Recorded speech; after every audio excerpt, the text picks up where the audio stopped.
Hi, good afternoon. My name is Jennifer Dotson. I'm the founder and program coordinator for Highland Park Poetry, and I'm thrilled to have host this episode of Poetry Today. My guest is Jan Bottiglieri. She is going to be our featured poet on Saturday, September 26th at Madame Zuzu's at 8 p.m. So I hope that everyone will come out and enjoy listening to her read a lot of poems. Today she'll read just a few.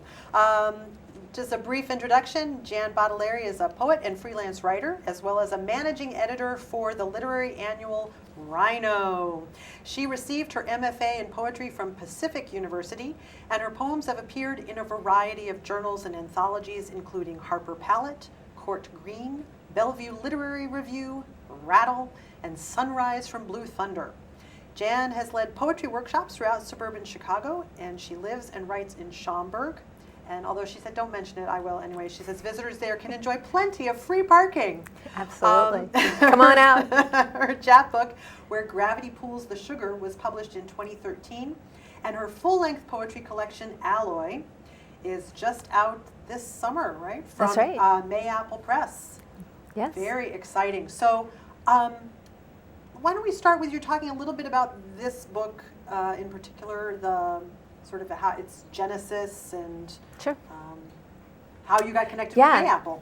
Absolutely. Okay. Alloy, actually, most of the poems in Alloy got their start as part of my graduate thesis. Okay. Because I only finished my MFA in 2011. I had a career in business writing, mostly professional writing, and at an opportune time in my life, I decided to go back for my master's. Was this a low residency program? Yeah, Pacific's a low residency program. It's it's a wonderful program, particularly strong, I believe, in poetry. And I decided that that's something I'm going to start with poetry for since I was a little child. Okay. And had published some, but I really find a creative community. Please. Pacific was great for me. So a lot of the poems in Alloy got their start as my graduate thesis. Oh, okay. After I graduated, I kept working on the thesis, and the book kind of took shape from there. Mayapple Press I was familiar with through, first of all, the work of Chicago poet Chris Green, whom I love. He's had several books published through Mayapple, and then I noticed a lot of other poets I admired. Sarah Carson, who is a fellow former Rhino editor, Janine Hall Gailey, who is a Pacific graduate, so I knew her work. So it was kind of a stretch goal for me almost to think that a press like Mayapple would consider my manuscript, but they have an open reading period. So I sent my manuscript out, and yay! Oh wow! It was really exciting for me. So when did you find out that your manuscript was accepted? Probably sometime in maybe early to mid 2014. Okay. I'm familiar through my work with Rhino and also my career as a writer for a variety of different professional publications, that publication schedule can be long. So. It was just great news when I heard that they had accepted the manuscript. It was one of those things where you're checking your email and you come across that email and you're like, wait, that can't be right. They said, yes, that's not what I'm used to reading in emails of this sort. It was just terrific. Especially because I'm sort of coming to it in later life poet. You that's think the best of kind. Thank you. Right? Okay. Worked out well for me. It's just a first full-length book is something you think of as an achievement of your 20s or 30s or whatever. But I'm proof that it doesn't have to be that way. You don't have to. Isn't that the great thing about art and things that we're passionate about? We never have to put them down. We never have to let them go. So. Yeah. Excellent. Yeah. Wow. And what was it like to work with Mayapple? I mean, when they said, yes, we love your manuscript, but here we want, did you work with an editor? Or I did. Okay. And I did. they, Judith Kerman was my editor. She was just terrific to work with. and what was the kind of dialogue that you would have? Or, I mean, did she feel like, oh, these poems are very well polished, mostly like formatting issues? Or I think I was fortunate. I don't know how rare this is because this is my first book, but she had some great editorial suggestions, and so we did have a chance to sit down and talk about those. But she didn't have a lot of work. I mean, she accepted the book kind of as it was. We moved a couple of things around or made a few editorial changes. I was fortunate in that I was also at the AWP conference, which is Association of Writing Professionals. They have this big conference every year, and writers, if you can go to that, try to go. It's terrific. When's the next one? I know this year it was in Minnesota. That's right. It was in Minneapolis. Minneapolis. The next one is in Los Angeles in, I believe, early March. Okay. So I knew that Mayapple always has a booth and a display at the conference. So I stopped by there. I wanted to meet my editor in person. She said, I was just going over your manuscript. If you have your laptop, why don't we, we'll set up a time later this week, come by the booth, we'll sit down and we'll go over your manuscript in person. Wow. It'll go much quicker than, we usually back and trade forth, sure. emails back and forth. It'll go much quicker. Like, sure. So it worked out great. Actually moved up the publication of my book a little. Fabulous. Because we had a chance to do that. I texted my husband and my son, who are just, my best supporters. And as I had mentioned to you before the show, my son is also a writer. I said, I'm meeting my editor at AWP. This is the most writery thing I will ever do in my life. Because I knew they would appreciate that. So, so that was that process. I was fortunate in that our paths kind of crossed that way, and we could sit down together in person and go over the manuscript. And I mean, what a gift to have someone else interested in your work like that. Besides your immediate family. It was a lot of fun. Neat.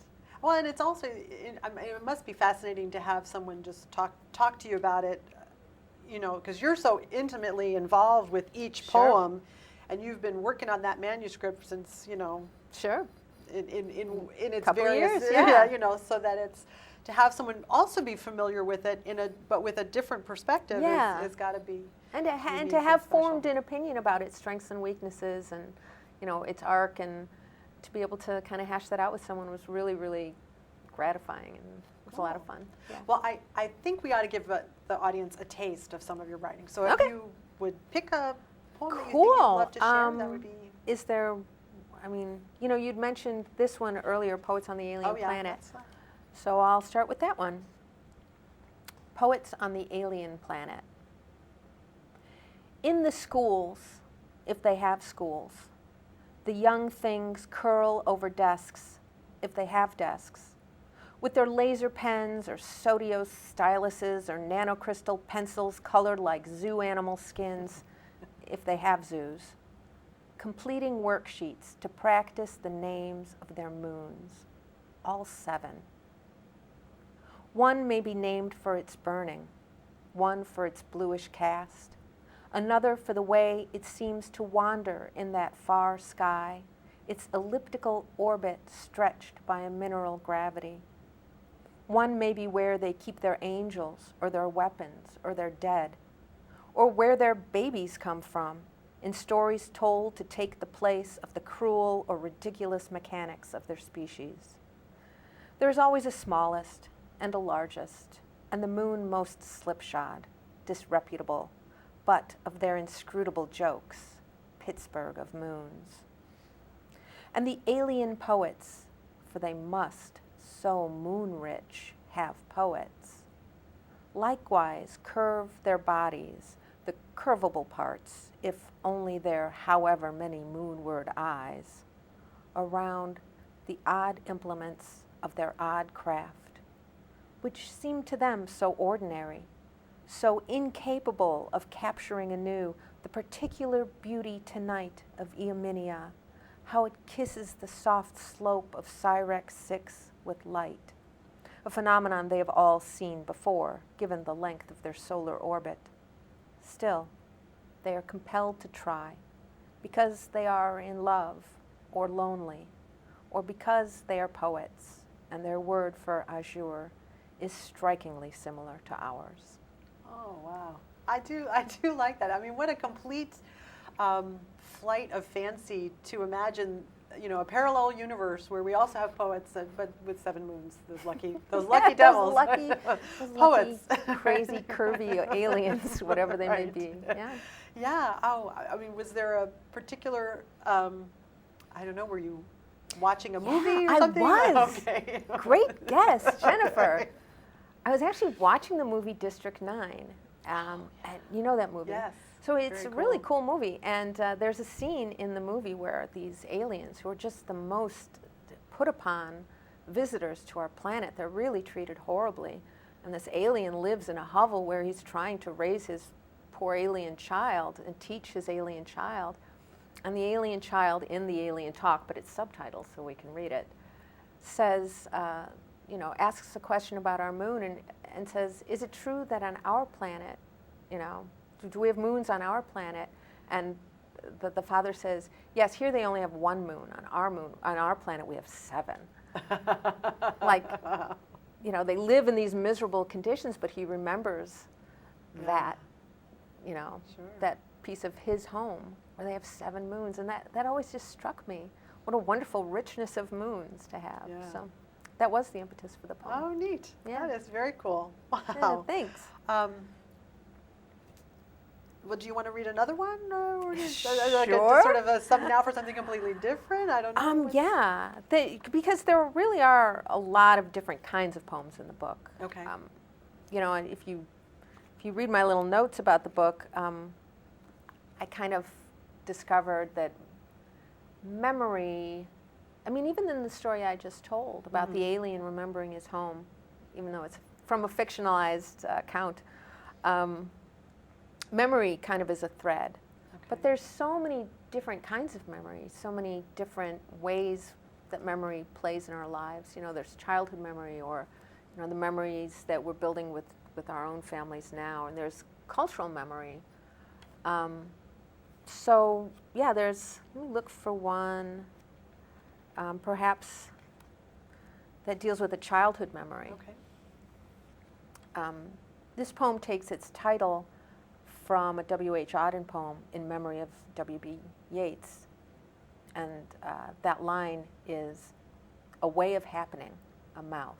In the poem he says that's what poetry is, a way of happening, a mouth. I could say, my hands are butterflies and you are milkweed. But in truth, I don't know what milkweed is or looks like, only that milkweed is somehow lovelier than gravy stain. Though what I know of butterflies, what they are and love, is what I learned once at summer camp, when a monarch lit upon Annie's shirt that hour after evening mess. We gathered on the pebbled trail outside the dining tent, while Annie stilled her thin body, almost not breathing, any of us, as the copper hinges of its wings flexed, and the long black tongue unfurled itself to lick gravy from Annie's shirt. Nothing moved in that whole Wisconsin dusk except the monarch's tongue, curled and coy as an eyelash, flicking on Annie's shirt, tasting our same brown supper. We hadn't learned proboscis. We hadn't learned that gravy stain, despite its assonance, its tonal flow, owned some particular unloveliness. That hour, I flared my hands back, fingers stretched, to balance my leaning forward toward the monarch's tongue, or spiraled center. You, hearing this now, could say, I don't think butterflies have tongues. They don't, of course. That's true. Yet, what I am trying to say is, yes, they do. Wow, and you've evoked a very strong, powerful memory from that. It's, Thanks. Yeah. But I like that idea that that memory is so strong for me, but it's kind of wrong. Right. Because memory transcends, yes. I guess, the reality of yeah. scientific rules of butterflies don't That's have right. tongues. That's right. You They have know? a proboscis. Well, to a bunch of little 9 and 10-year-old girls, Yeah. we could talk about, we could see its tongue licking the gravy off her shirt, and it was an amazing thing. You know, Yeah. I'm probably not the only girl who was there at that camp. It was a Girl Scout camp, who was there at that minute watching that happen, who remembers it. Yeah. And maybe they all remember it differently, but that poem is kind of how I remember it. Yeah. Very, very, very cool. Thanks. I was going to ask, since you're also, with your experience of working on Alloy, how does it compare to being on the other side of the process when you're as an editor for Rhino?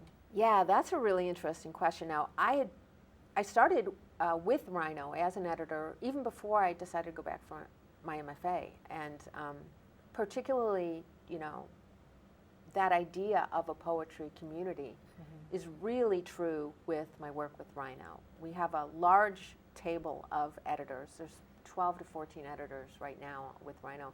Incredibly diverse bunch, all excellent poets, well-published poets with their own, you know, books and publications, and just it's been so cool being a part of that. I'm really proud of Rhino as a journal. In fact, I started before I was an editor. I had poems accepted by Rhino, All right.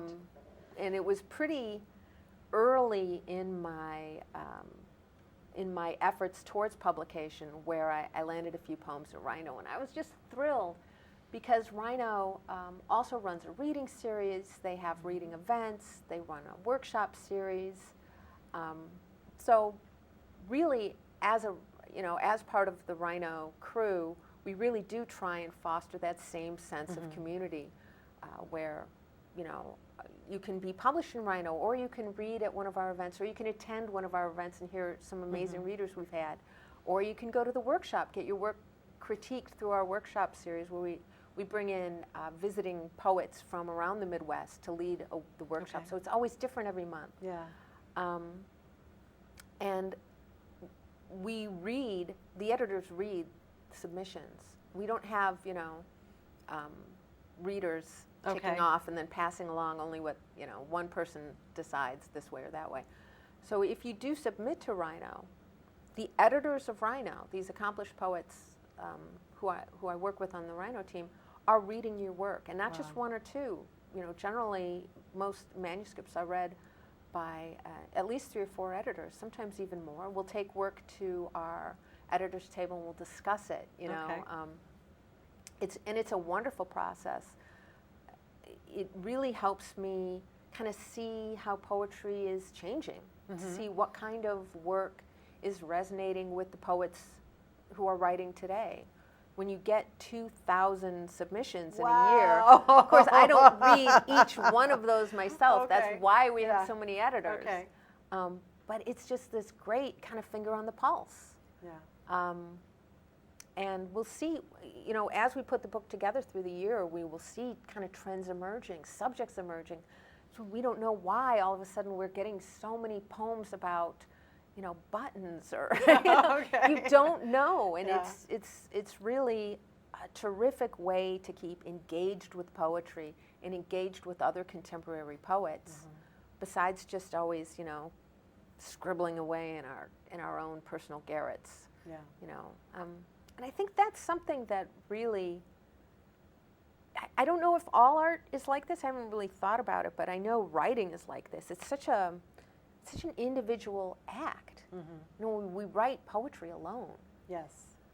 But we're hoping that it speaks to others. We're hoping that it kind of connects beyond ourselves. That's the point, right? Yeah. I mean, For sure. so I think it's really important for writers and I know it has been for me anyways, to find that community, to find ways to engage with the art that we love, with the type of writing that we love, beyond our own work. That's, to me, that's key. That's the one thing that will inspire me to write most, where I will feel like I have to be writing more. And that's reading more, talking to other poets, attending readings and hearing other poets' work. That's what really moves me and inspires me to kind of be a part of that. So. Yeah. Oh, that's very, very, and you said something and now I'm having one of those moments where. I know I'm throwing a lot at you. No, my weird theories. You said earlier that participating with the low residency MFA program with Pacific really helped your writing grow. It was a terrific And so community. Similarly, this was another growth. Absolutely. Becoming part of this. So you're saying that one of the major things to help a poet grow is to read other poets' writing. For me, absolutely. Yeah. Absolutely. Because, we talk a lot as poets about finding our own voice, right? And finding that way that we are particular in our writing. But really, our own voice is just this influence, this amalgamation of what has moved us in the world, what we're seeing, who we've read, what movies we've watched, our jobs, our families, all these things, all these influences work together as an alloy. Okay. I saw that there. I had to pull that in. But isn't that? Don't you find that? Okay. I mean, that's what an alloy is. It's things being brought together that are stronger together. But I know you're a writer as well. Don't you find that all those different influences and those different communities and those different poets we love, they don't detract from our own voice? Oh no. Right? No. They help us build it. Yeah. They help us make it stronger. Right. No, it's. I guess there's some artists that sort of feel that, maybe their ego gets in the way, and they feel like, oh, there's only so much available fame out there. It's a limited resource, and actually, no, it's not. It's. I don't know. As a poet, who can afford to have an ego when as rejection after rejection, and it's so subjective. Right. I mean. As an editor, I know it's so subjective, and we've had editors, passionately defending a poem that other editors are just like, I just am not feeling it. Yeah. But that's part of the fun of the process, because I'll have poems that I have read that come in as a manuscript for Rhino, where I'm like, and then someone will start a discussion about it at the table, and then the poem will just open up for me. Okay. We'll end up including it in the journal, and when I reread the journal and I come across that poem, that conversation will come back to me, and I'll see the way the poem opens up. And I just love those moments when, we're reading someone's work and it can kind of open up. And I find again where community and just having people you can talk about poetry with will help just open up your reading. Well, we're so glad that we could talk about poetry with you today. Isn't it fun? I mean, that's why I think this is such a great idea, and it's so much fun. I was so appreciative that you invited me to come on. Of course, yes, no, and I want to hear more. Okay. Pick another one. Who would I be to refuse you? I think we've got definitely time for at least one more poem. Okay, cool. Let's see what I have. Okay, here's one. It's in the form called a ghazal, which is one of my favorites. It's a Persian form. It's one of my favorite forms, and it relies a lot on a repetition, particularly at the end of lines. And this one, again, sort of is based on a memory, and then how we use those memories to build something new. So it kind of fits in with what we're talking about. And it's called Baking Ghazal. Today, I practice making kalachki outside the turning leaves. Poring over my mother's recipes, I cried while turning leaves. I fold 2 points of each square to the middle, small crossed hands. Colors of apricot, berry, darken inside like turning leaves. Like my mother, I make kolachki, and I want to get it right. Waste, a bitter taste, the sugar-scorched underside that burning leaves. Some I cut too large, ungainly. Some crack, some open, leaking jam. The best, wee swaddlings on the nursery pan. Comes wide yearning, leaves. I haven't burned a single one. Soon holidays, I'll double the batch. Like my mother, I pencil notes, margin side, what learning leaves. Like a mother on school mornings, smiling door side, who, turning, grieves. I practice making kolachki, outside the turning leaves. Oh, wow. I loved, you sent me a couple of poems in advance, and I did love that one. Maybe I was just particularly enamored of it because I've never tried to write a ghazal before, which the way you're pronouncing it, it's so glad to hear it actually pronounced because It's like, it's actually supposed to be more like ghazal, like that. Oh, I can't, okay, yeah. okay. Can't But do it's it, but- spelled Ghazal. That's right. So I, of course, had attributed something like ghazal. Ghazal, You know, right? but it's ghazal. Okay. Say it however ghazal. you like. Okay, all right. Be a poet about it. But it's beautiful. I mean, yours has a very strong narrative flow to it. But they don't always have to. Oh, okay, all right. But I was just stunned at the way, you know, the end rhyme, the last two words that you used, you know, turning leaves, had different meaning, but it was the same part of the sound. form, yeah. And then you had the burning leaves, and you know, I mean, a learning leaves. You know, it's just so. How did you even approach? Wow. And especially if you like this form, do you have a particular method when you're working with ghazals? I love to write in form. Most of the poems in Alloy would be a free verse, but even free verse is like a form we invent for one poem. Okay. But I do love writing in form, and you know, we can look up the rules to any form we want. Oh, a sonnet, that's 14 lines, iambic pentameter, you know, usually this is a rhyme scheme, or we could use that rhyme scheme, whatever. But the rules are only part of it. I think every form also has a sort of rhetorical purpose, you know. So a sonnet, which is a really familiar form to most poets anyways, and I know you poets are out there watching. In a sonnet, there's always that turn.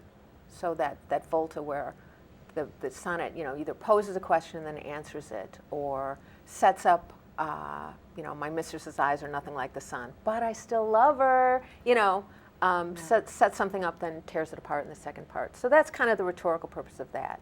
Now a ghazal, I'm trying, but a ghazal, one of the rhetorical purposes, I mean, we could look at, this is how the couplets are constructed, this is how the rhyme is, and the repeated words are constructed, this is where the name goes. We can look at all those, you know, checkmark kind of the rules, but the rhetorical purpose of a ghazal is to express an unrequited longing for a lost beloved. So when you read a ghazal, Okay. you know, there's always that undercurrent there somewhere. And I was baking and missing my mom. Wow. So that made me think of a ghazal, that, Yeah. you know, we can't have her back, but I can do this thing that connects me with her. Wow. Well, thank So- you. That was Yeah. really lovely. And we hope that lots of people will hear more of your I'm so excited about this event at Madame Zuzu's. Yes, Saturday, September 26th at 8 p.m. Madame Zuzu's will be rocking. Yeah, and, absolutely. That's great. Wow. Thank you so much for Thank coming. you. I had a great time. Oh, Thanks, good. Jennifer. All right. Well, that's wonderful. And I was going to ask you about who did Where Gravity...